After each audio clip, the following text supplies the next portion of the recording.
Islamabad high court ने बानी PTI से अडियाला जेल में मुलाकात का मैकेनिज्म तय करने का हुक्म दे दिया।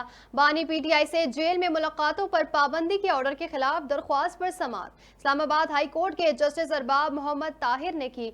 Superintendent Adiala jail Asad Waraich Islamabad high court में पेश हुए और बताया कि मुलाकातों के लिए कई सौ दरख्वास्तें आ रही हैं। वकील शेर अफजल मरवत ने कहा कि जस्टिस सरदार एजाज इसहाक खान की अदालत में ये तय हो गया है, जिस पर सुप्रीडेंट अडियाला जेल ने कहा कि ऑर्डर ये हुआ था कि वकला के अलावा 6 अफराद को मिलने की इजाजत होगी।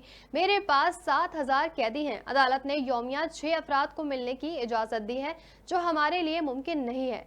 जस्टिस अरबाब मोहम्मद ताहिर ने कहा कि कौन से ऐसे लोग हैं जिनको कोई नहीं जानता। शेर अफजल मरवत, कौमी असम्बली के मेंबरान, सेनेटर्स, आप उनको चेक करें। अदालती हुक्म पर अमल नहीं करेंगे तो क्यों न तौहीन अदालत की कार्रवाई हो। सुप्रीडेंट अडियाला जेल असद वराइच ने कहा कि मैं अदालत के हुक्म पर भी अमल करता हूँ। ये महकमा दाखिला पंजाब का नोटिफिकेशन भी है। अदालत ने सुप्रीडेंट अडियाला जेल से कहा कि आपकी शराइत पर तय किया था कि ये कब कब मिलेंगे। पहले ही आपके खिलाफ तौहीन अदालत की दरख्वास्तें हैं। इस्लामाबाद हाई कोर्ट ने बानी पीटीआई से अडियाला जेल में मुलाकात का मैकेनिज्म तय करने का हुक्म देते हुए कहा कि दोनों फरीक बैठकर एक मैकेनिज्म बनाएं और आज ही अदालत को आगाह करें।